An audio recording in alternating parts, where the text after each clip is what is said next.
I guess I should. Hello, everyone. Welcome to episode 13 of Origin PC Live. Let's do it.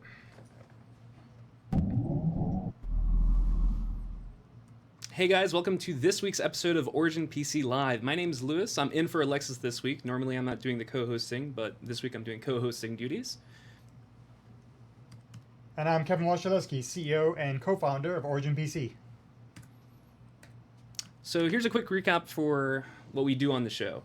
We talk about games, we talk about geek news, and we talk with a special guest, which this week's special guest is Punjistick. Some of you in chat probably know him. You can interact with us by posting in chat, sending us questions, and we'll answer them near the end of the show.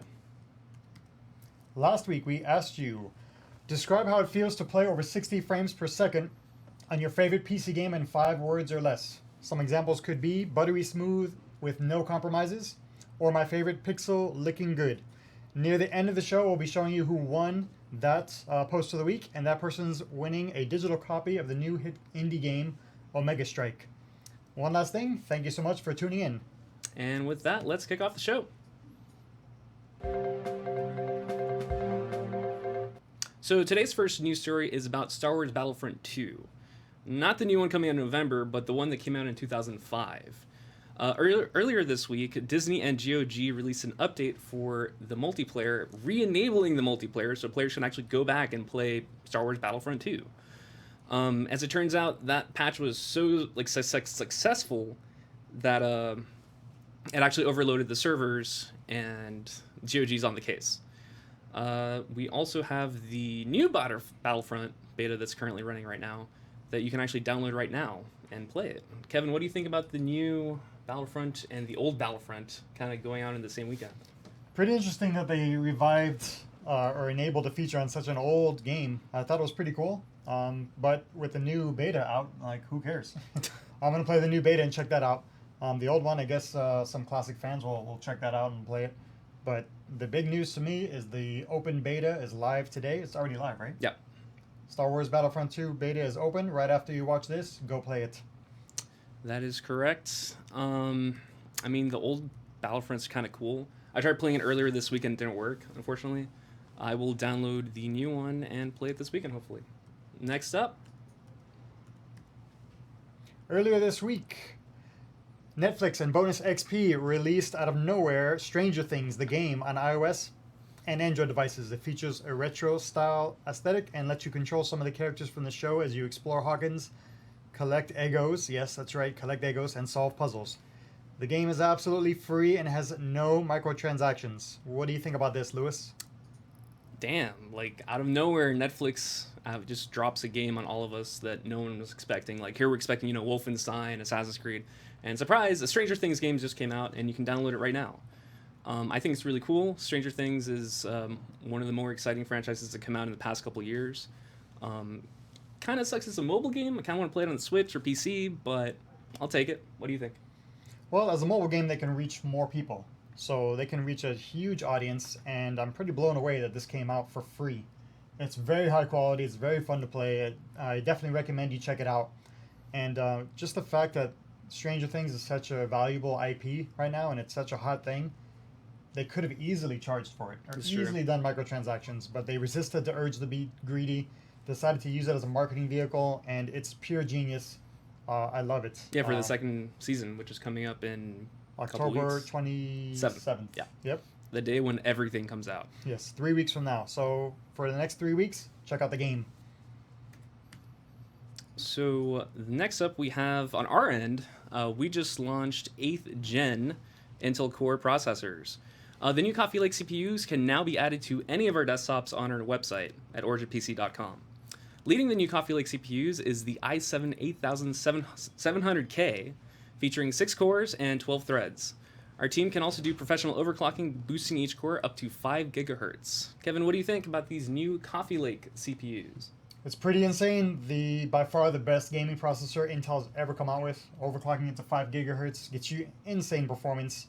And if you need a lot of cores, you have 6 cores for multitasking, for streaming, for rendering. It's just an amazing processor. I can't believe it launched already. We've been talking about it for a little while. Coffee Lake has been hyped in the news. It's here now. Definitely check it out. Have you seen the benchmarks? because I was reading some of the reviews and it looked pretty good. I have seen the benchmarks. It does extremely well for having 6 cores compared to other processors that might have 8 cores. It still does extremely well, and on gaming, it does pretty much the best. So it's awesome. Yeah, interested to see how that's going to work. I think we have a demo unit somewhere in the office, I heard. Rumors, maybe? Oh yeah, we do all sorts of testing of these things. So hopefully you see some, Battlefront 2 gameplay on the 8th gen i7, maybe? We need to do a live build at some point, but Yeah. we'll see. Kicking off the geek news. Google has released a bunch of new devices at their event earlier this week, including the Google Pixel 2, which has a new and improved camera, the Google Home Mini, which is the competitors to Alexa, the little mini Alexa, the Echo Dot, a smaller version of Google Home, Google Pixel Buds, wireless earbuds that can use Google Translate to actively translate a foreign language to you. That is mind-blowing. And lastly, Google Clips, an AI-powered camera that you can attach to your clothing that identifies the perfect photo opportunities. That's just weird. There was also an updated Google Daydream View shown off, which offers a wider field of view. A lot of stuff. Lewis, what do you think about all these Google devices? So some of this is really cool. I like the Google Buds because they were talking at the conferences that you can put them on and they can auto translate for you. So if I'm say in Japan, right? So if I'm in Japan, I'm talking to someone, I can just have the Buds translate for me while I'm having conversation. In the conference, there was a delay, but I think it's still that's a really revolutionary first step for that kind of technology. Like you think, traveling world, you pull out your little dictionary. It's like, oh, how do you say this in Japanese or German? Just do the headphones and they'll do it for you. It's crazy. It's totally nuts. I would love to have a pair of those, but I'm on the Apple platform, so why can't the Apple platform do the same thing? We'll see. Maybe Google will unlock that ability. I think that's just the first step, right? So I know there was that video that went viral a couple months ago, like the little device that you just hold up and auto translate, but Google does it all in headphones. Yeah, that was a product, right? Yeah. RIP to that product. Yeah. Google just comes in, Next up, the final geek news story is we are getting a Bob's Burgers movie. The 7-year-long series has been running for 7 years. Now has a movie in development scheduled to hit July 17th, 2020. The Emmy-winning show joins a select group of other animated TV shows to make the jump to the big screen. The Bob's Burgers team is super excited to start working on this to get the Belcher family on an epic adventure, as they said. And the main cast of the show is expected to reprise the roles for the movie. Kevin, what do you think? Honestly, I had no idea that Bob's Burgers was around for this long until I read their script for the show this week. Had no idea a movie was coming out. I will check out the movie if it has good reviews, but I don't actually watch this show too much, so I was kind of shocked that it's getting its own movie and it's been around for that long. So congrats to that team.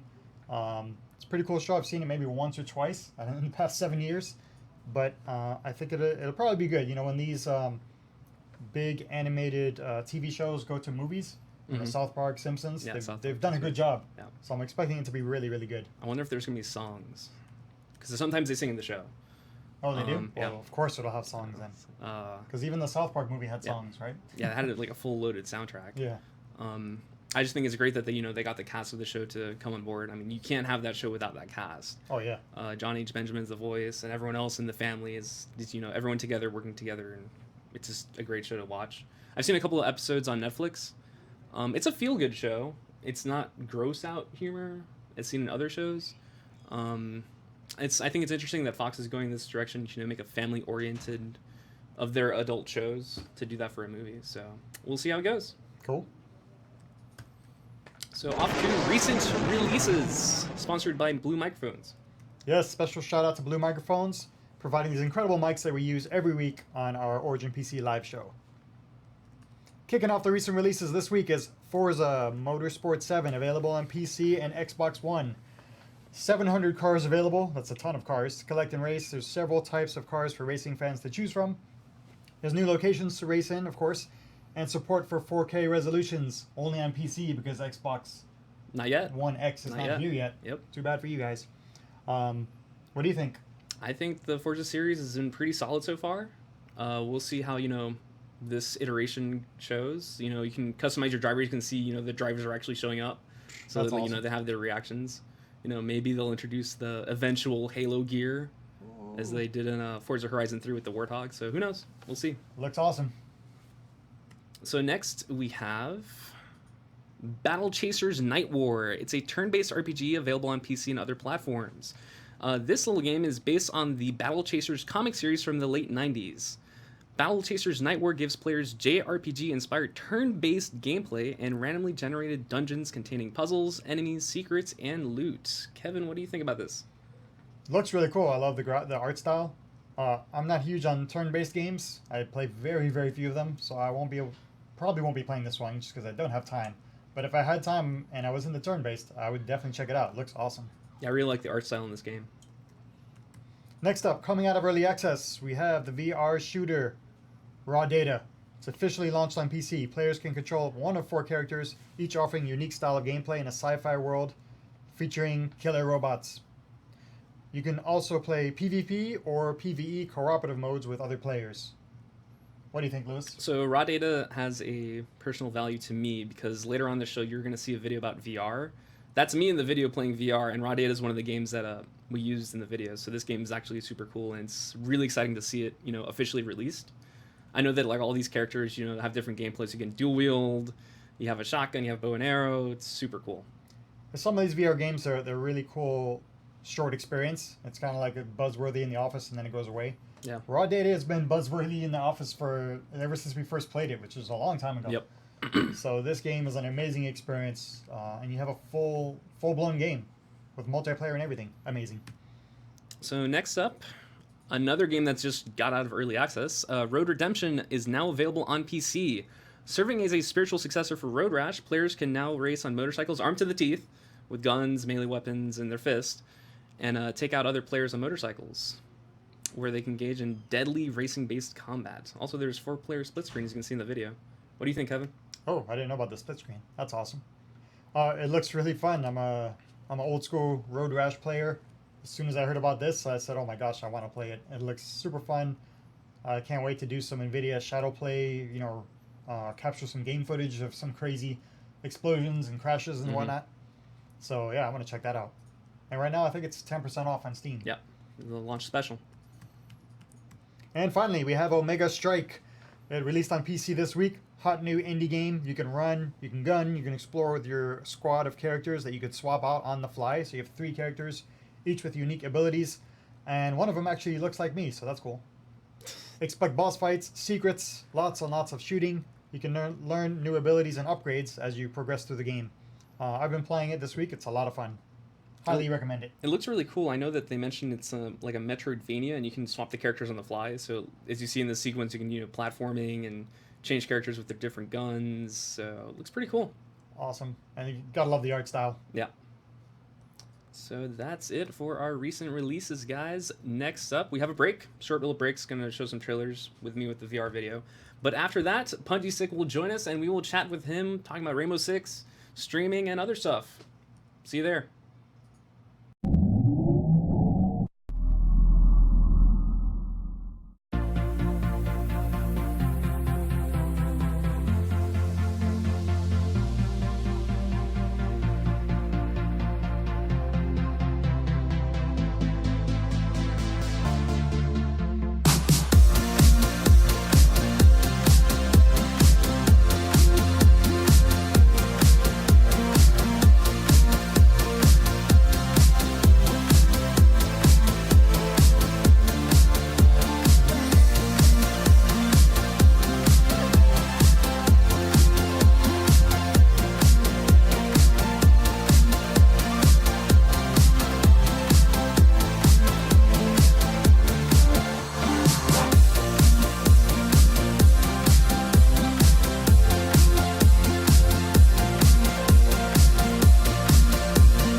This is virtual reality with Origin PC. Future-proof custom PCs built to meet your virtual reality needs. PC-powered virtual reality offers more than any other VR platform. You get room-scale experiences, improved hardware tracking, and more interactivity.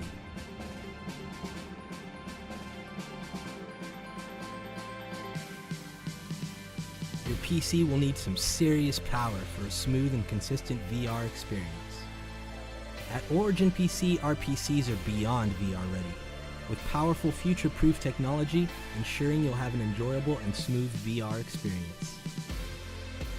Our PCs come equipped with powerful processors and the latest graphics cards that can handle over 90 frames per second for each VR screen. With Origin PC desktops, you can customize a system with multiple graphics cards and fast processors that can run VR software and hardware without system lag. From our small form factor systems that you can carry with ease to our mid-tower and full-tower systems with patented variable mounting technology, all Origin PC desktops are ready for the future of VR. Origin PC laptops are outfitted with multiple USB ports, the latest NVIDIA 10 series graphics cards, and Intel desktop processors, allowing you to set up VR anywhere you go. You can customize your PC with custom paint, hardline liquid cooling, and RGB lighting to match your own personal style. All Origin PC systems are backed with free lifetime 24/7 US-based support and come with free lifetime labor on any system upgrades. Virtual reality with Origin PC means you're more than VR ready. You're ready for the future.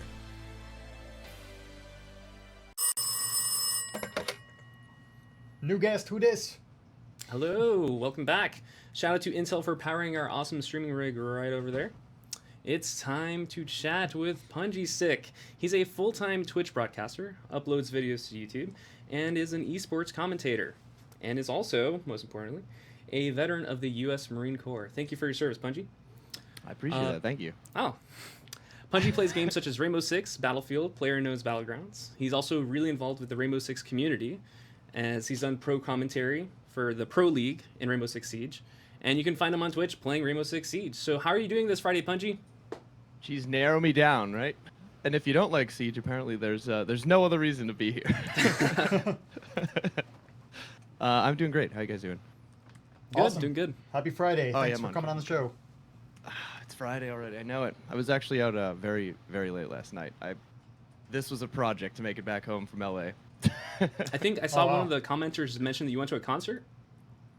We went to just like an EDM show. A friend of ours is a DJ, and she was closing for another DJ, and so we went to support her and have fun. It was fun. Nice. But it nice. went till you know, 3. EDM shows, they never run late, right? Nah, never. Yeah, no. Yeah, she closed sometime around like 10:30, and we went right home. You know, Yeah, it's- of course. right. Typical EDM show.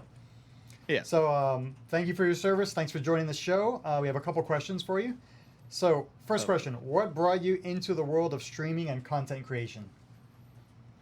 That's one of those things where I feel like with most of the people that you ask full time, it's like you don't, I don't know, it just happened. You know, like I was in the Marine Corps, like you guys knew. I got out, was trying to do the firefighter thing. I was on that for about a week before I realized it's not what I wanted to do. I went to do some aviation schooling, which is what I did in the military. That didn't pan out. It just wasn't interesting at all, civilian side. So I went to normal people college. Then somewhere along there, I started streaming, having some fun. I got partnered on a small little game called Ghost Recon Phantoms forever ago. It was just like a little free-to-play UV title, and then I just kept streaming after that game died, and then ESL hit me up to go live in Poland and commentate. So I kind of tied the two together, and now I'm just doing it full time. That's awesome. One To go thing led to from, another. Doing your small thing, and then here you are. Now you're just doing it full time. Yeah, that's awesome. Right. Doing what you like to do for fun as your passion, and then it becomes a business, a Oh career. yeah, and I think that's really the only way to do it. I feel like this kind of job, if you go in thinking you're gonna, you know, I'm gonna get 10,000 viewers by the end of 2 years, and blah blah blah, and do this and that, like you're gonna burn out and be miserable, you know. Yep, absolutely. So, speaking of Twitch, what does streaming bring to your gameplay experience? Because obviously, you know, you're playing games, but there's something added when you're playing games. Like you have the chat, you have other things going on. How does that add to that? Memes. It brings memes. Yeah, it's that's I mean, I feel like it can accentuate gameplay and make it more fun, but it can also sometimes, really drive home when you're having to, you start having a bad, like I play obviously a pretty competitive game for the most part, and usually multiplayer titles. And every once in a while you do really bad on those days. And when chat just starts calling it out every 2 seconds, and it's just like draining. But on the flip side, when you're having really good days and you look over and there's a bunch of people like enjoying the awesome plays and funny gameplay or whatever's happening like with you, I think that sense of like community and belonging is just really exciting, not just for the chat and the people watching, but for me too. I can't picture myself just firing up a multiplayer shooter and playing it for 8 straight hours. But with chat going on the side and all that extra stuff happening, it's super fun, Yeah, yeah, absolutely. Can definitely feel you on that. I've had some streaming experiences where sometimes you're loving it, it's great, everybody's saying good stuff, and then sometimes you're playing a single player and somebody wants to blurb out a spoiler. You're like, You're right. come on, man. Yeah. Oh, did you get to this part yet? Well, Yeah. no.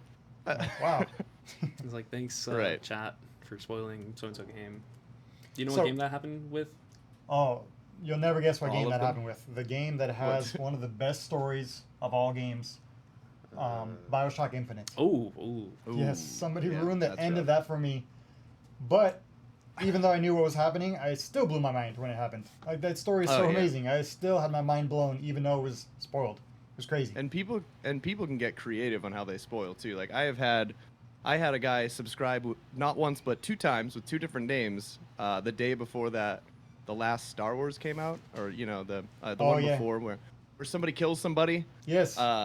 Yeah, he subscribed first with the name of that person and explaining who that person was in his name, and then he subscribed again saying they killed someone and spoiled it just like that the day before the movie came out, on the Thursday before it came out. Oh, yeah. man. It's And not even fair. I was just I'm like, you can't moderate that. It just pops up on my screen, like it's a brand new sub. I'm like, hey, thanks, blah blah. Oh, sorry guys. Yeah, and it's You know? totally unfair because if somebody does it a week later, you're like, okay, well, it's been a week. I should have seen the film already. But he did it. Right. He or she did it a day before. It's like not even Right. fair.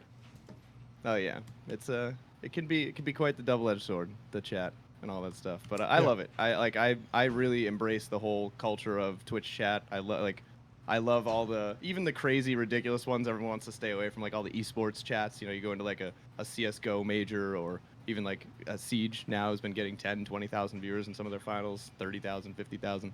Like those just ridiculous shit. I love that. I think it's awesome. I think Yeah. it's a ton of fun. Yeah, we're talking about the very few bad experiences, but overall, it's amazing. And what I love about the community is that it kind of really filters itself and monitors itself. That Right. one or two bad apples, the community will latch onto them and tell you, hey, by the way, this guy's doing this, or they'll moderate them and kick them out, or Right. it all works mean, out in the long run. Yeah, that's true. Yeah, You it's always even- have, the white hats in the chat that are, they're doing, they help out. So they're like, Right. hey, this guy's being a jerk. So Oh yeah, and I mean to attest to that, like I run 0 moderation on my channel, none, and that's anywhere from 300 to 2,500 viewers depending on the day and what's going on, and I have 0 mods. No one needs to do anything. We do a little self-governing. There's like you can tip $10, time somebody out for 10 minutes for any reason you want, and that's been hysterical and funny, but doesn't, like, I don't know, chat runs itself perfect. I feel like when you don't lay a bunch of rules down on everybody and be like, no caps and don't do too many emotes and all, like, then people are just like, oh, well, I guess I'll just hang out then since there's no rules. Yep, yeah. There's nothing for me to break. Yeah, exactly. It's like that old parenting advice. Like, the stricter you are, the more they're gonna want to rebel. So Right, yeah, the second they leave, they're, that's the college dropout crazy party kid. So, got a couple Rainbow Six questions. What is it you like about Rainbow Six Siege? And what can you share, like, 1 or 2 of your favorite epic moments that you've either been involved in or that you've seen? Let's see. I mean, the biggest thing that brought me to Siege in the first place, honestly, is a close friend of mine, was actually, he works for that game. And him and I were friends before we even got into the gaming industry. He's the words are hard. Community developer for the game now, Epi, or Craig. So when he told me he was moving to that title, we both came from Ghost Recon Phantoms, enjoyed that game, and I was pumped about it, got excited to play it, just because he was on it. I thought it was cool. I'm like, hey, another shooter, but my buddy works for it. This is fun. And so that kind of got me in the door for it. But quickly coming from Counter-Strike and games like that, Siege is like the first unique, refreshing shooter in a long time. You know, it's the destructible environment and all that stuff is just so different from every single other shooter out right now. You have all the like hybrid MOBA shooters like what's the big one? Overwatch and games like that. And then you have like arena shooters coming back like Quake and all that. Counter-Strike's still running strong. Call of Duty seems promising now, but Siege for the last like 2 years is just there's nothing like it. You can't play any game like it. And that's been really, really cool. As far as like exciting moments, I mean, honestly, my entire time commentating the first 2 seasons of the Pro League was really cool. I mean, just seeing the way like the first couple matches of pros evolve to like what are now like widely accepted in the game professional players with crazy tactics and new meta and all that stuff every week, and it's really, really cool. That's been probably the most exciting thing watching it. Yeah, what I love about Siege is how it's, you know, very realistic, and there's so many different strategies you can take. And when it first came out, I was playing it, having a ton of fun, but I don't do that well with multiplayer games. I usually get my butt kicked, Yeah. so I was pretty good the first weekend, and of course the second weekend, like all these advanced strategies and better players came in and whooped my It's butt. very unforgiving. Yeah, but that's just like any other game. But yeah, but Right. it's awesome to see the crazy tactics that teams and people will do, and the different strategies and the different power ups and things that they can do. It's crazy. Oh, it's insane. I mean, you look at even like Counter-Strike 2 years later, you see people jumping into new boost spots in pro leagues and stuff, and you're like, how did they come up with that? And then this game, the mechanics go so in depth beyond that. The people opening up this tiny hole in the wall, Yeah. then this part of the Yep. floor, and then getting a shot down the stairs Yeah. onto some random guy, and and you're like, how did you find that? Yes. You know? Actually, I remember playing the before it even came out at E3 or PAX, one of the shows. I was playing the early demo, and I have a memorable moment just from that. I was like upstairs or downstairs. I think it was upstairs, and Uh-huh. I was playing just against bots because it was very early demo of the game. And I was walking around like running through the floor, and the AI heard me and shot through the floor and killed me. I was like, Of wow, that course. was so cheap. But actually, it's not cheap because it could happen, and it was Right. ultra Yeah, why realistic. not? And like, wow, that was really cool. Oh yeah. You gotta love shooting through the ceiling. I know that's a strategy that I sometimes do. We're just like, oh, there's people above. Shoot like mad up there, and you get Yep. 2 kills, and you're like, wait, I didn't Oh, expect yeah. that to happen. And- no, it's super cool. I mean, the occasional time, it's I've been about 2,000 hours in the game at this point, and I've probably got 3 or 4 instances where it's like I'm looking at a wall and I'm like, I bet maybe tap, and then you just get a headshot through the Yep. wall, and of course that's immediately cheating, Hacker. crap, this is Yep. me, like nope, not a chance, and yeah, but I don't know, it's very cool, and watching this game evolve with Ubisoft has been really cool too. You think of it as like Ubisoft's one of those old, like Activision, all the other companies, they're kind of set in their ways. I've never seen them support a game beyond a year. And now, they just dropped a 49-page patch notes friggin' Operation Health thing to like it's crazy. Like they're looking like long term on this game, which is really cool to see. Everyone's so used to like $60 title, wait a year, do all the DLC, wait another year, get the next one. And this is like, wow, I can get Siege and keep playing it. Just again, kind of just like Counter-Strike in that same continues on way. Yeah, that was really bold and risky of them to literally come out publicly and say, you know what, we're going to work on just fixing our game. Like a lot of Right, yeah, companies to go do that long behind the backlash. scenes. And they don't say anything. They're like, okay, we got to come fix this and do these patches. But they literally said, we're going to take your feedback. We're going to stop doing other DLC, and we're only going to work on fixing things. That was amazing. Yeah, that was very cool. Yeah. So I know that since Ubisoft's been working on this game for so long, for 2 years now, what advice would you have for new Siege players or ones that have played the game but haven't tried it again? The number one, and that question comes up a billion times in my stream as it is, but number one is map knowledge and awareness. Like beyond, that's important in every multiplayer shooter, but it is probably 80% of your skill in Siege. There you can be good at headshots. I've brought countless of my friends who all also come from Counter-Strike who can't do a thing in Rainbow Six. If the enemy happens to be in front of them, Yep. sure, their face is gone. But 99% of the time, they're not. They're somewhere where they're not expecting them. And when it's such a liquid and dynamic map every time, like if you don't know all the callouts, all the standard angles people use to open up bomb sites, all the different tips, tricks, all the places people shoot the floor to open it up to shoot you in the feet, all those things, if you don't know those, you will never be good at the game. Not a chance. Like that, using the compass in the bottom left, and even just learning like the game's default callouts and all that stuff and their map knowledge, that is everything. After that, like callouts are super important, teamwork, your mechanical ability, et cetera, et cetera. But without map knowledge, none of that matters. You can't make callouts and work with your team if you don't know the map. You know, it's even I jump in with 4 of my friends who are all as good as me or better, most of them better, and you see us play on a map that's been out for the last 2 years, and it's like clockwork. Then you see us play on like the latest map that just came out, and we're just idiots. We lose just as many games or more than we win on it because we can't use teamwork. We're like, oh, well, he's to your northwest. I don't that room around the corner. He's in that room over there. Oh no, you're dead. Right. Yeah. So it's map knowledge is everything. Cool. All of it. Yes, very good advice. I totally agree. So speaking of advice, what's the best advice you could give to someone starting out on Twitch, YouTube, or casting? What advice you want to give out there for new people? I'm sure that question comes up all the time as well. Oh yeah. Hey, I'm just starting on Twitch. What should I do? Yeah. Or hey, I'm just starting on Twitch. Everyone come follow me and spam their link a bunch of times. In the Yes. chat, you know? That's not how to do it. 'Cause Yeah. That Yeah. is not a good way. Yeah. You don't walk into McDonald's with a bunch of Burger King flyers. Correct. It's just not good business.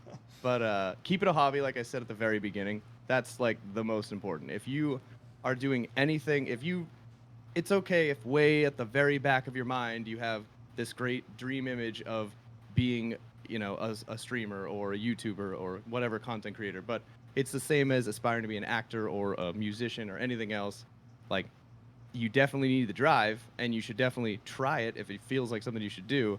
But the reality is, it takes a lot of talent and a lot of luck is the big thing. I mean, you got to catch a break somewhere. And if you don't ever catch that break, even if you're a great broadcaster, you just may never grow. And if you, like, I've seen people do insane things, like sell out their whole tool set so they can live for a year and then try to start on Twitch, like ruin their lives because they think they're going to be a broadcaster and all that stuff. If they get like, you know, one girthy host from somebody or something like that, like that's it. They're good. And it doesn't work like that.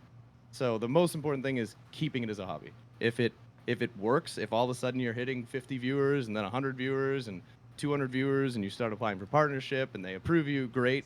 But, you know, don't get the affiliate program and then be like, all right, that's it. I'm dropping out of school. You know, like that's just, it's insane. And unfortunately, I kind of feel like Twitch has sort of gone in a direction that's sort of drawn people to feel that. And I think it's a dangerous line that a lot of people need to be aware of. Like, have fun, stream, always be talking, try to be entertaining, like be conscious of the fact that you're talking. You don't know when somebody comes in and out of your channel. It only takes 10 or 15 seconds for somebody to decide if they want to stay. I can go through 7 channels on Twitch in 3 minutes before, like, you know, just dismissing them instantly. Like, you know, you watch for like 12 seconds, they haven't said a word or moved their face. Okay, I'm out. Bye. Like, and that's all it takes. And you won't even see the viewer count update or anything. You know, you could have 3 viewers that might stick around, but you were just kind of, you know, picking your nose and texting, so they left. So I think talking, keeping it fun, keeping it a hobby. I personally don't recommend music. I think that no one will turn away from a good stream that they enjoy because there's no music playing, because you can just open Spotify on your own phone or camera or TV or whatever and play music. But if I go into a stream and it's blasting horrible music that I hate, I'm definitely leaving. Because if you're just blasting like nonstop death metal and it's as loud as you are, I don't feel like listening to that right now. So I'm not going to watch. So I don't recommend that because you're narrowing your audience down to people who like that music. But, and don't put your eggs in one basket. I mean, like that's probably the last, like the biggest thing is one regret I have with Twitch or with Siege is I got a lot of traction on Twitch, but I should have put more into YouTube. Should have spent a little more time trying to get people onto other social media, all that stuff, kind of building myself everywhere as a brand. Because right now I'm kind of very locked down to just Twitch, you know? Yeah. That's about Oh man, it. that was Those really really good advice. Thanks for the multiple facets and everything. And first time I've heard somebody talk about music, and I agree with that 100%. I never thought of that before, but it makes total sense because not everybody likes every type of music. So Right. it's almost guaranteed that somebody's not going to like the music you're playing. So why bother playing it, right? Yeah, even if you go for, you know, pop music, you put on the most popular Taylor Swift's whatever most popular song right now. For every person that likes it, there's still gonna be another that hates it. Yep. You know, it's Yep. so and everyone can listen to their own music if you don't have any. You know, I can be listening to my EDM, and you can have your gangsta rap and, you know, whatever, and we can all just listen to it on our own Spotify's. So Yep. Yeah, and the other point about diversifying, you know, you talk about Twitch, and there's also Mixer. A lot of people are up and coming on that platform. Right. YouTube, Facebook. Yeah, there's so many different things you could do now. Instagram stories. It's like endless. yeah, I mean, Mixer looks super promising, honestly. I mean, some of the stuff they're doing there is really, really cool. Yes, And- agreed. Shout out to Mixer, by the Yeah. way, because we have Mixer viewers currently. So Yep. you're on Mixer, by the way, Punji. So shout out to our Mixer chat. I believe I see them. Hi, chatting with Mixer. you. So speaking of streaming, you have a dual PC setup, correct? Yes, Could you briefly talk about the setup and why do you use a dual PC setup? I can. I mean, like I think like most full-time broadcasters now, I'm on a dual PC. The big difference between my setup and most people's is it's actually laptop and desktop. So I have a custom-built desktop I made, and a Origin PC Eon 17 SLX Ooh, shameless plug. for my laptop. But it's the old 9 series one, but it's still chugging along. Still that's the stream PC. So you know, it's got the 6700K desktop CPU in it, and then the game PC has my 1080 Ti, which is, you know, I feel like those are the two big important factors. Mm-hmm. And the laptop does all the streaming, and then the desktop does all the gaming. The biggest thing that I love is, especially like, you know, say you're gonna stream a game like Fallout with mods, and it's super prone to crashing and blue screening your computer and doing whatever. If you have any issues where the game freezes your PC or does anything, the biggest, coolest thing about a dual PC setup is I can restart, unplug, destroy, throw out the window the game PC, and my stream stays up. Because nothing is worse, especially now with all the auto hosting, all that stuff. The second your stream goes down, you just lose all your hosts. Mhm. You lose everything. You lose all the mobile viewers who can't figure out what happened, who just move on. I mean, the amount of people that don't return when your stream goes down is insane.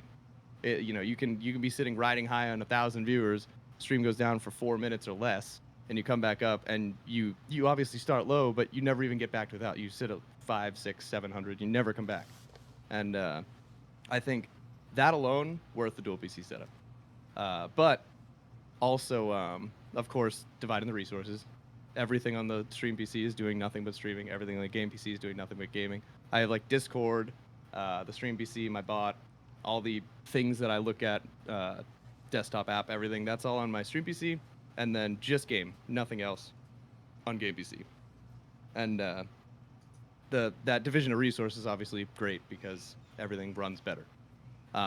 Of course, a third perk is if one dies, if one just up and dies, motherboard dies, I can quickly still set up and stream from one PC while the other one gets fixed. You know, like that's obviously with as a full-time job, I don't want to, you know, have to send in a motherboard and RMA it and wait and do all, like, I can't be down for that amount of time. That's ridiculous. I'd be better off just overnighting it off Amazon and selling the old one after I RMA it.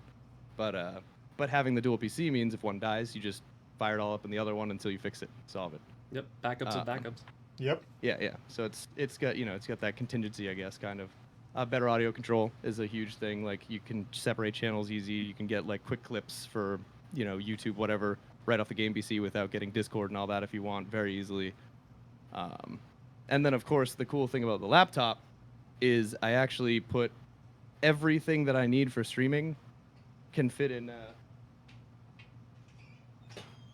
little bad boy right here, which is just like a standard airplane carry-on. So I can fit the laptop, mic, boom arm, webcam, the stream deck thing. I use this little like the Razer Orb Weaver. I don't know if I can bring it up high enough, but it's like a little piece of a keyboard, so it's a lot more portable.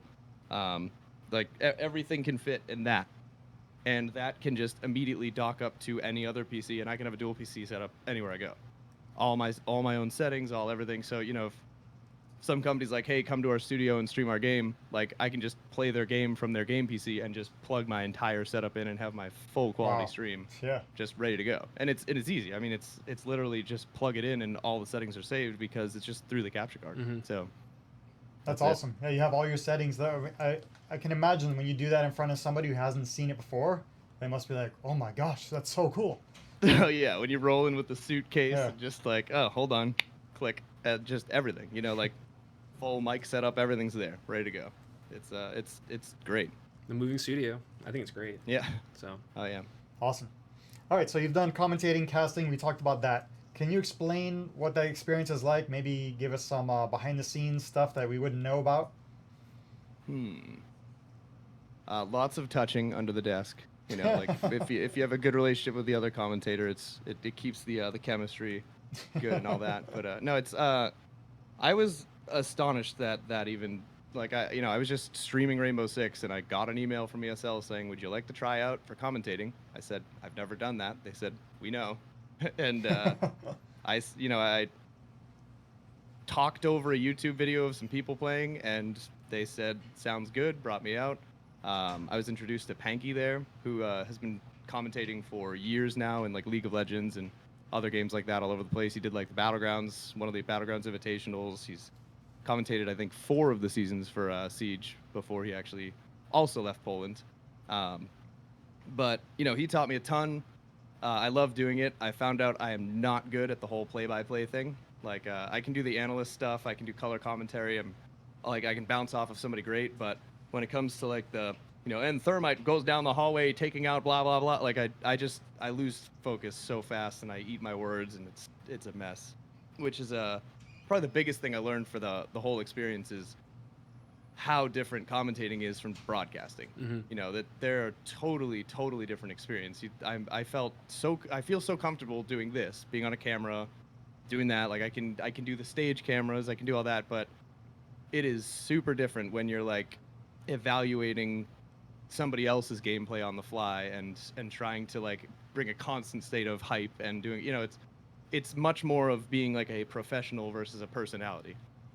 Yep. It's hard to in my stream, if I'm bored, I'm allowed to portray that. If I'm sad, I can portray that. If I'm angry, I can portray that. But on with commentating, you're supposed to just be pumped always because it's exciting. Like even if you're like, ah man, this game is just so much worse than the last game. Like they're making such dumb mistakes or whatever. Yeah. In your head, you're like, Yeah.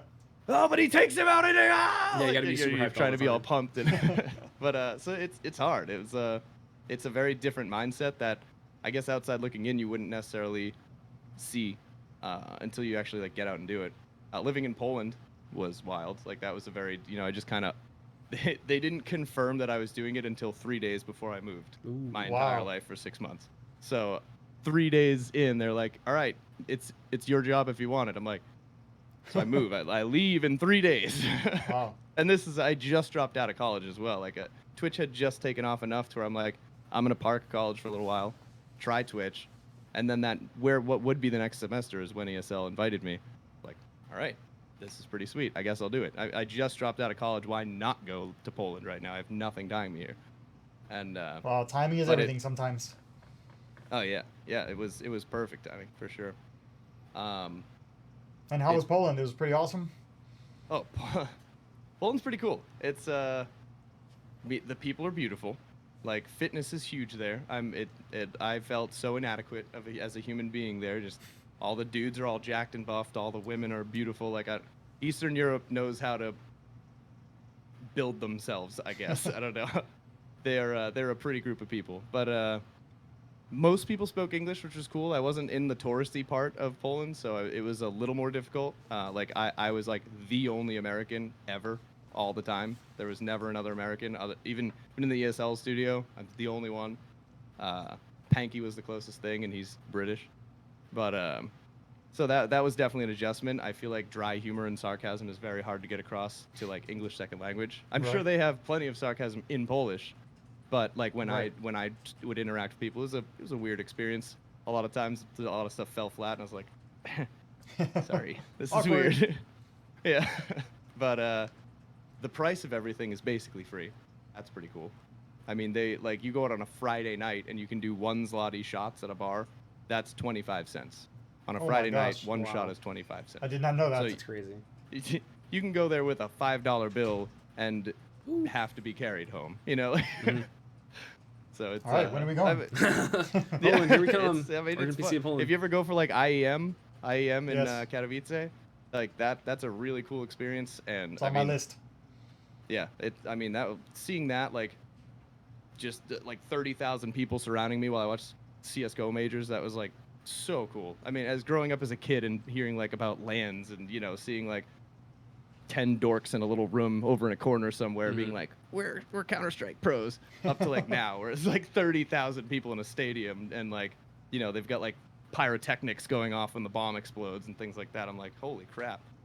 But Yeah, you have to kind of ask yourself, like, is this really happening? Wow, this is amazing. Yep. Yeah, no, it's awesome. So, besides all the That's it. games talk, we're talking about Counter-Strike, Rainbow Six. There's other stuff coming out this year, so and other media as well. Is there anything you're looking forward to? Games or media, so movies? I still haven't tried Fortnite. I would like to try that. It seems to be like a fun, goofy alternative to like Battlegrounds type deal. Call of Duty World War II, maybe. It depends on how they do on the actual PC port. It's that's kind of fallen flat for many years in PC now, and it's cool to see like boots on the ground again and all that stuff versus flying all over the place. But it just needs to run well on PC for it to even be a real consideration. Fallout 4 VR, I'm a massive Fallout fan. That's like I'd rather see a new Fallout in normal mode, but I'm totally down for some VR. Like, Fallout's huge. I mean, I live with Renee, Lal Renee. The two of us together, I think, own more Fallout stuff than Bethesda does. I mean, we have so much Fallout crap in our house. It is even just on my desk. I'm, this got the little Nuka-Cola coaster. So you're gonna geek out hardcore with Fallout VR then? Oh yeah, that'll be a lot of fun. We'll probably just get 2 headsets and just sit downstairs and bump into each other playing Fallout 4 VR all day. Oh man, or that's something. awesome. I don't know. Yeah, the Skyrim Switch looks kind of cool. We have a Switch that we haven't used much, but like Skyrim on it sounds pretty interesting. Yeah. That's about it though. I don't know. I'm super picky about my video games. Cool. Well, you named some big ones that we're all also looking forward to. Yep. Yeah. So, last question from me. What do you enjoy most about PC gaming versus gaming on other platforms? Man, I hate that because I don't want to spark the whole like PC master race or like Xbox versus PC, all that stuff. But I mean, my thumbs are just crap at doing things.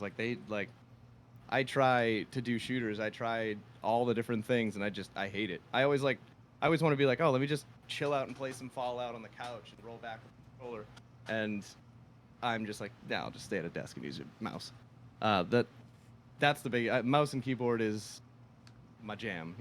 I have to be on that now. I like the precision. I like the ability to multitask and do a million things. I like having 3 monitors in front of my face. It's nice, ADHD all over the place, distractions constantly. Obviously, I think the nail in the coffin was once 120 hertz plus came out. I mean, once the second you play on a 144 hertz, a 240 hertz, a 180 hertz monitor with G-Sync and all that stuff, like, it's so hard to pick up a controller, go back to a 42 millisecond delayed TV, and like play a console game that's 30 to 60 FPS. It hurts. It's such a hard step back to take that even if it's an exciting, cool, like, PS4 has a lot of really cool exclusive games. But it's just so hard to sit down and do that when you're used to like buttery smooth motion. That's probably like absolute nail in the coffin for me. Very true. All right, Punji, thank you so much for being with us and answering all our questions. The floor is currently yours, so if you want to promote your stream or promote anything else, feel free. I feel like that was a lot of word vomit already, so I don't know. I mean, you can follow twitch.tv/Punjistick. Is it still half off subs? I'm not good at Twitch. Oh yeah, it is. It's still half off, That's enough. That means you could sub here on Origin and there for the price of 1 sub. Look at that. Brilliant. Cool. And I don't know. Follow Twitter. It's right there, right? Right at the, I think it's right above me. Yeah. Right? Yep, right there. Definitely follow them, guys. The one. But yeah, that's it. Thank you guys for having me for a little Q&A thing. Thank you. Yeah, man, great to see you. And of course, thank you for the laptop. I mean, things pushing 2 years now, and it's still, my main stream deal. It's starting to get its growing pains, but it's still kicking strong. I mean, it works real well. Yes, we'll have to talk more about that at TwitchCon. You're going to be at TwitchCon, I imagine? Oh, yeah. Yeah, we'll be there. Cool. Yeah, we'll see you then. And thanks a lot for joining the show. Great to see you. Have a great weekend. Yep. Cool. You too. Thanks. Take care. Bye. All right, so that's it. Moving on to Plug of the Week. All right, so in this portion, we got to talk about all about us. First up, we have the October promo, where if you get a Origin PC, any of them, you can get a SSD, an external SSD, for free. You can also get a copy of Middle-earth: Shadow of War. If you get a 1080 or 1080 Ti, you get gigantic in-game credits, a digital Steam key for Shadow of the Avatar, and $100 credit for Tryon Worlds. Also, Quake Champions if you get Ryzen 5 or 7 or a Radeon RX 500 series. Next up, we have a giveaway coming up. You guys in chat, stay tuned. We will be posting links to these giveaways. First up, this is a giveaway powered by Towley and ourselves. It's a Chronos, valued at around $2,300, featuring an NVIDIA GeForce GTX 1070 GPU and an Intel Core i5 7600 processor. It's pretty cool. The links should be in chat now, so feel free to sign up for that one. And next up, our second giveaway, which we partnered with G Fuel for this Lyric giveaway, which includes an Origin Eon 17X laptop and a whole bunch of G Fuel, a Lyric mousepad, and some other swag. So feel free to sign up for that one as well. And reviews. We have some recent reviews for our Genesis and our Chronos desktops. Tom's Hardware recently reviewed our Chronos, had great things to say about it. We have a quote from them, and they said, "The Origin PC Chronos is a brilliant combination of intelligent design and raw horsepower." That's an awesome quote. Yeah. CPU Mag checked out our Genesis. They gave it the rig of the month, gave it a score of 4.5 out of 5. And they said, quote, "The Genesis had no problem with our benchmark tests. Even compared to the lofty standards of being the rig of the month, the Genesis put on quite a show." Thanks, CPU Mag. Finally, our Chronos got an Editor's Choice Award from Tom's Guide. Here's what they had to say about it. "The Origin Chronos delivers excellent gaming performance and a compact chassis while making very few compromises." Thanks for all the great reviews, guys. That's a lot of good reviews in, like, what, a week? A span of a week? That's all in 1 week, Yeah. yes. Guys and girls, thanks for all the great reviews. Cool. All right, so next up we have Eat, Sleep, Game, Repeat. Now it's time to talk about Eat, Sleep, Game, Repeat, where we give you this segment. It's sponsored by the Origin PC Gear Shop, where you can get that awesome t-shirt that we just showed. Lewis. Oh, what am I Eat, Sleep, Game, Repeating? So that's been Cuphead. I beat it over the weekend. Super great game. I know people are complaining about the difficulty, but I found it to be all right. One of the cool things in Cuphead is that the game trains you to get good, essentially. Especially in the late game involving the more intense fights where there's a bunch of projectiles in the background or the boss rush, as you can see on the screen. I love it. I'm going through expert mode right now. So, and besides Cuphead, we also have PlayerUnknown's Battlegrounds. I've been getting those chicken dinners left and right, or a couple really? days. Yeah, Bragging. yeah. I have over 300 hours on the game so far. But I will say a chicken dinner this week that was pretty exciting was 1v1 in squads, and it came down to the wire, and I was the victor in a shootout. Are you streaming this? No, I don't stream. I should. You should. But, Stream on Origin PC. But yeah, Battlegrounds is my jam. What about you, Kevin? What am I Eat, Sleep, Game, Repeating? I'm also playing Cuphead co-op with Isabella. We're not very far, though. The game's very hard. Mm-hmm. I find it crazy that you're playing on expert mode. Have you gotten very far in expert mode? Yeah, I mean, the thing is, once you get... How far are you? I'm in the second world in expert. But once you beat those bosses so many times, or you've died so many times, you're like, all right, You know the the routine. projectiles are going to go through here. There's going to be a thing over there. You're going to figure it out. So you have to dodge, do that, change into the tiny plane. You do all these things in your mind, like already, it's natural. So you're just like, all right, this is the way you do this, blah, blah, blah, and your fingers are already used to it. If you play on controller, if you play on keyboard, then... Yeah. No, we're playing on controller. Oh, Definitely. yeah. Controller Absolutely. for sure. And there's a special trick. I'm not sure if you guys know about it in chat or if you know, Kevin. It's kind of like, it's not really hacking, but it's more of a little technique. If you switch weapons quickly between the bouncy ball and the chart shot, you do double damage. So it What? speeds up the bosses like ridiculously fast. I don't know if they patched it yet, but I know last weekend I discovered it by accident. I was like, wait a second, this boss fight just went from like, it took forever to beating it super fast. So if you use the chart shot, which is the orange one, and the purple bouncy balls, and you switch between the two weapons, so if you keep or if you hold on to the shooting and you switch, you do extra damage. definitely going to try that out. I don't have those weapons even unlocked yet, though.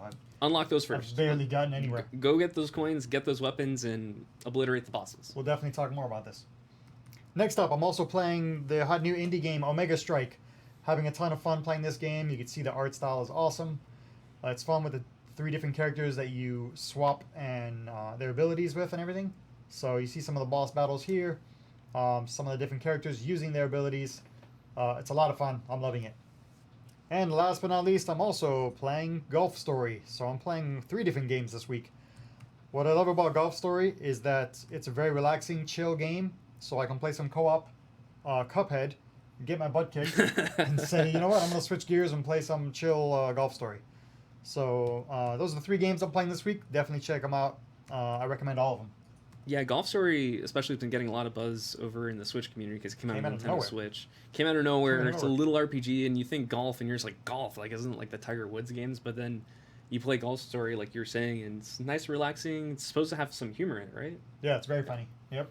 Because So- from the very beginning, there's a lot of humor. Yeah. So RPG, golf, and humor. It's an odd combination, but it's working. So next up, we have Check This Out. Thank you, Elgato, for providing the Stream Deck and the capture card in our streaming PC. In Check This Out, we'll be talking about anything we've been checking out. This includes movies, TV, music, tech, gadgets, app, softwares, anything. Kevin, what have you been up to? So, check this out. I have something brand new to show you. I worked with a local designer and decided I need to upgrade my Origin shoes. I had some Origin shoes that I've worn at events in the past from Adidas, and I wanted to upgrade. So I contacted Lila Nicole and created these. She created these Converse lookalikes, Origin Neuron shoes, one of a kind. So if you see me at TwitchCon, I'll be wearing these shoes.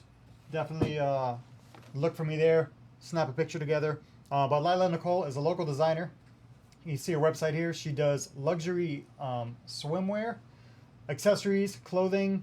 It's luxury items, but a lot of it is also super affordable. So definitely check out her website. If you email sales@lilanicole.com, you can ask them about doing some custom shoes for you.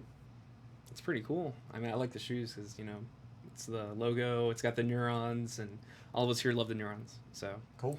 I have been checking out Ash vs. Evil Dead. So this show's been out for a while. The 2nd season ended last year, and the 3rd season just recently got an announcement for next year. But I've been catching up with the show because here in Florida we have Halloween Horror Nights. And in Halloween Horror Nights, one of the houses features Ash vs. Evil Dead. Unfortunately, I haven't caught up with the show, but I figure, so, you know, I've watched the first 2 episodes when it came out, but I never got around to watching it. But the show's great. It's funny. It's got Bruce Campbell. It's got a lot, you know, humor related to the movies and its own original characters as well.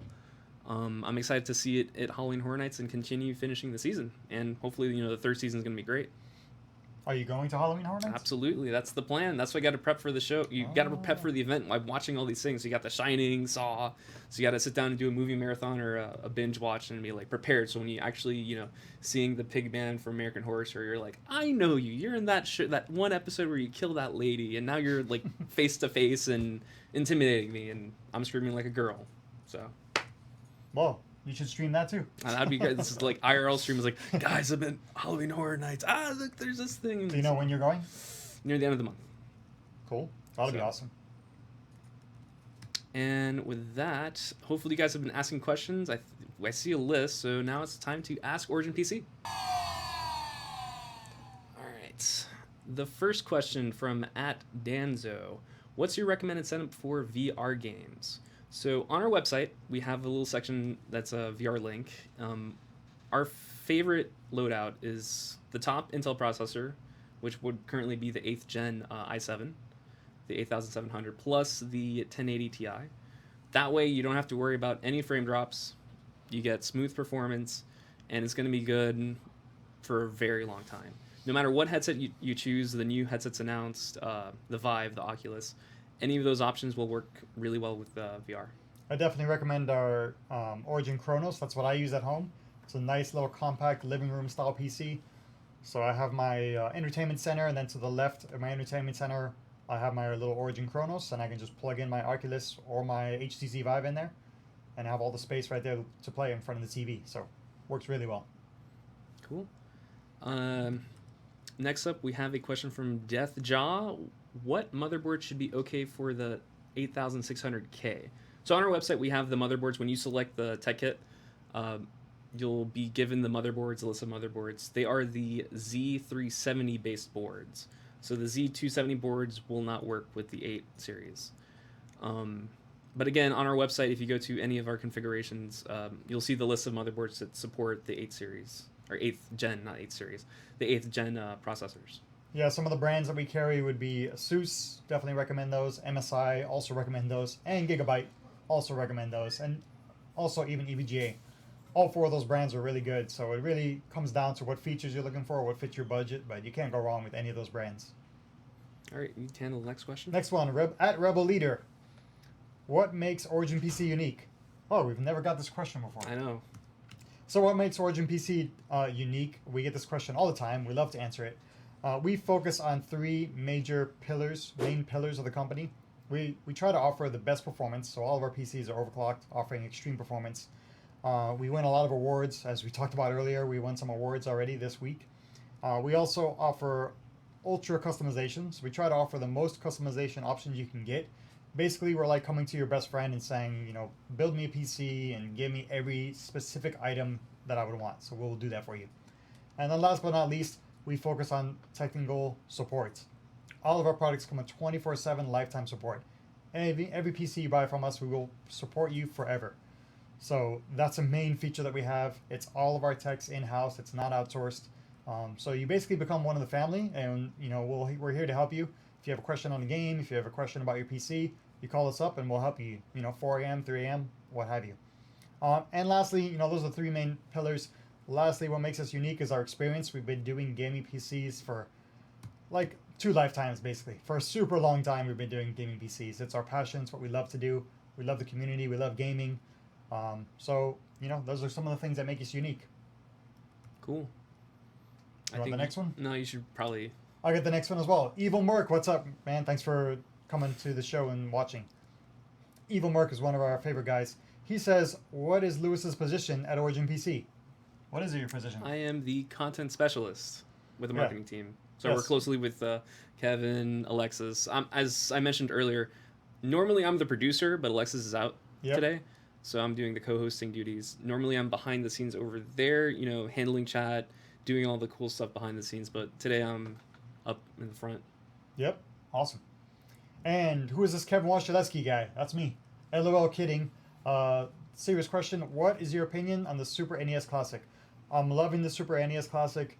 Not only is it super light and compact and cool looking, but I'm loving Super Metroid, The Legend of Zelda, Super Mario World 2. I actually came to find out I never played that game, which I didn't know. But when I started playing that and it's all Yoshi's Island and there's Yoshi from the very beginning, I was like, what is this? I don't remember any of this game. Oh, and Baby Mario, of course. Have you gotten used to the crying yet? Right. So yeah, all these classic games, you gotta love it. You can just save it easily. You can play in your big screen TV. Only thing I don't like is the super short cords, but you can always buy a wireless. The extension cables. Yeah, extension cables or wireless. Yeah. So I'm loving it. I have one too. I got it at launch. Star Fox is cool, but then you're like, yeah, Star Fox is awesome, and then you see the frame rate drops. And we were talking about frame rate earlier, and you go from, you know, the 144 hertz monitors, and then you go to Star Fox, and you're like, 14 hertz. What? But the other games on the system are great. Earthbound, I'm not sure if you've played it yet. I know I've told Eddie multiple times. Play Earthbound. Really? That is the one that I feel that people are going to overlook. It's like, oh, Earthbound, what is this? You like the first couple of minutes, you're just like, what is this? But just give it a chance. Keep going. The first boss might beat you a couple times, but once you understand the game, it captures you and you're in it for a long haul. It's a great RPG. Turn-based or act-real? It's turn-based. It's not action. It's kind of weird because the enemy's like right in the center of the screen, so they have like a little, you know, they do a little dance and you have to do your attacks with the characters. But it's also pretty funny because it's based on American pop culture around the 90s, so there's some, you know, references here or there. So yeah, you have the Blues Brothers make a cameo, but it's not the Blues Brothers, but they're kind of a reference to them. So the Bluish Brothers. Kind of, yeah. And then last question from Tavacom. What's up, Tavacom? Probably said your name wrong. Sorry about that. He's also one of our favorite guys. He's always checking us out. Origin PC, Kevin, will Origin start to sell the backpack for VR gaming in a year or two. So it's one of the products we're currently looking at. There are VR backpacks out there.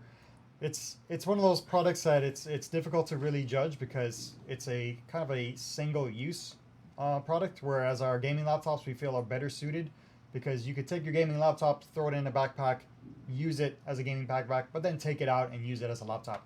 If you only have a gaming backpack, that's all it can do. I guess technically you could take it off and hook it up to a monitor, but it's kind of awkward. So nothing that we're coming out with very soon, but we are taking a look at that, and if you're very interested in it, anyone out there, if you're very interested in it, shoot us an email, give us a post online, let us know you're interested, because we always want to know what new products are people interested in, what should we look into carrying, what else should we add to our website. So let us know. And that wraps up with the questions. Thank you guys for your questions. Now on to posts of the week.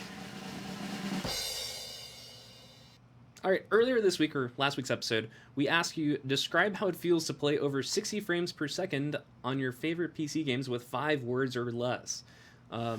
We went through a bunch of responses, but only one could be the winner. And that was at Helen of Troy via Twitter, who wrote, "This is the future," with a gif of Squidward reacting to future. If you're not familiar with that, that's the episode of SpongeBob where he's like, "Future," and he's doing a little setup with the clarinet where everything's chrome. Again, thank you, Helen. We'll be contacting you directly to send you a copy of Omega Strike, which we were talking about on the show. Or you can contact us directly via Twitter. It's easier that way. Kevin, what is next week's topic? Next week's topic is, actually, before I get to that, you were mentioning that this is the second person to win our post of the week with a SpongeBob reference. Yes, that is right? correct. Yeah, that's correct. Very interesting.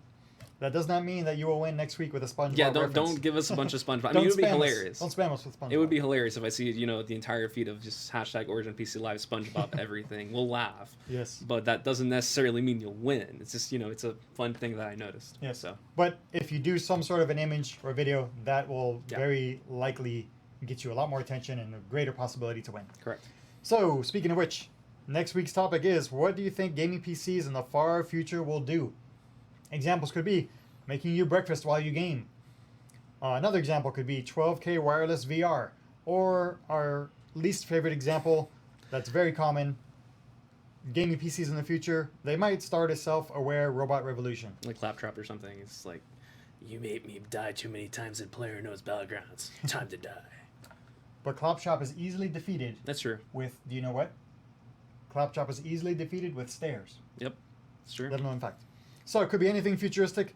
Get creative. Make sure you use the hashtag OriginPCLive. And next week we'll pick another lucky winner of the post of the week.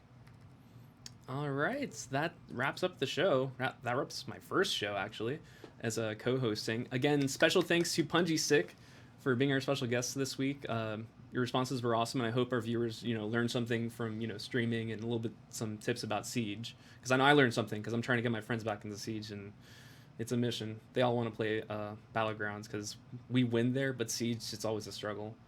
I made the joke that it's just like, we can win games in Battlegrounds, we can't win in Siege, so we got to fix something, we got to learn those maps and, get down to it and, hopefully rack up those Ws. But yeah, that's it. Everyone have an awesome weekend, and Kevin, any last words?